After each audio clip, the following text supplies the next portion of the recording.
आप सभी का स्वागत है हमारे YouTube चैनल शिव शक्ति धारा पर। रविवार व्रत कथा।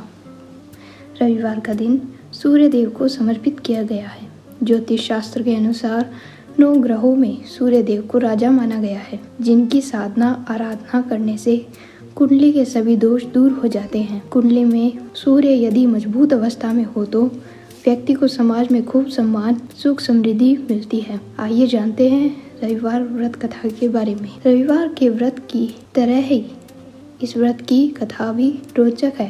प्राचीन काल में एक नगर में एक वृद्धा रहती थी। उसका नियम था कि वह हर रविवार घर आंगन गोबर से लीपकर भोजन तैयार करती थी और सूर्य देव को भोग लगाकर ही भोजन करती थी। ऐसा व्रत करने से उसका घर अनेक प्रकार के धन धान्य से पूर्ण था। श्री हरि की कृपा से उसके घर में किसी प्रकार का विघ्न या दुख नहीं था। सब प्रकार से घर में आनंद रहता था।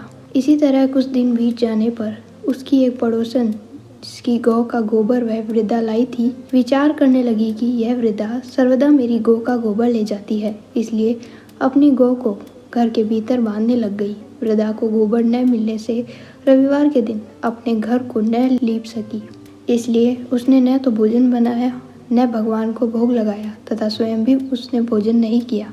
इस प्रकार उसने निराहार व्रत किया। रात्रि हो गई और वह भूखी सो गई। रात्रि में भगवान ने उसे स्वप्न दिया और भोजन न बनाने तथा लगाने का कारण पूछा। वृद्धा ने गोबर न मिलने का कारण सुनाया। तब भगवान ने कहा कि माता, हम तुमको ऐसी गौ देते हैं जिससे सभी इच्छाएं पूर्ण होती है, क्योंकि तुम हमेशा रविवार को गौ के गोबर से लीपकर भोजन बनाकर मेरा भोग लगाकर खुद भोजन करती हो। इससे मैं खुश होकर तुमको वरदान देता हूँ। निर्धन को धन और बांझ स्त्रियों को पुत्र देकर दुखों को दूर करता हूँ तथा अंत में समय में मोक्ष देता हूँ। स्वप्न में ऐसा वरदान देकर भगवान तो अंतर्धान हो गए और वृद्धा की आंख खुली तो वह देखती है कि आंगन में एक अति सुंदर गौ और उसका बछड़ा बंधे हुए हैं। वह गाय को और बछड़े को देखकर अति प्रसन्न होती है और उसके घर के बाहर बांध दिया और वहीं खाना और चारा डाल दिया। जब उसकी पड़ोसन वृद्धा के घर के बाहर एक अति सुंदर गौ और बछड़े को देखा तो द्वेष के कारण उसका हृदय जल उठा। उसने देखा कि गाय ने सोने का गोबर किया है, तो वह उस गाय का गोबर ले गई और अपनी गाय के गोबर को उसकी जगह रख गई। वह नित्य प्रति ऐसा ही करती रही और सीधी सादी वृद्धा को इस बात की खबर भी नहीं होने दी। तब सर्वव्यापी ईश्वर ने सोचा कि चालाक पड़ोसन के कर्म से वृद्धा ठगी जा रही है, तो ईश्वर ने संध्या के समय अपनी माया से बड़े जोर की आंधी चलाई। वृद्धा ने आंधी के भय से अपनी गौ को भीतर बांध लिया। प्रातःकाल जब वृद्धा ने देखा कि गौ ने सोने का गोबर किया है, तो उसके आश्चर्य की सीमा न रही और वह प्रतिदिन गौ को घर के भीतर ही बांधने लगी।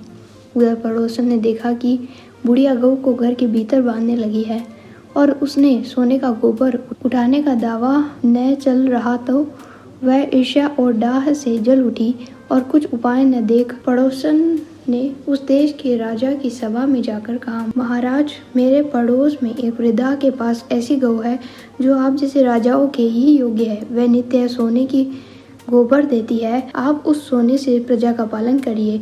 वह वृद्धा इतने सोने का क्या करेगी? राजा ने यह बात सुनकर अपने दूतों को वृद्धा के घर से गौ लाने की आज्ञा दी। वृद्धा प्रातःकाल ईश्वर का भोग लगाकर भोजन ग्रहण करने जा ही रही थी कि राजा के कर्मचारी गौ को खोल ले गए। वृद्धा काफी रोई, चिल्लाई, किंतु कर्मचारियों के सक्षम होने का कोई क्या कहता। उस दिन वृद्धा गौ के वियोग में भोजन न खा सकी और रात दिन भर रोती रही। ईश्वर से गौ को पुनः पाने के लिए प्रार्थना करती रही।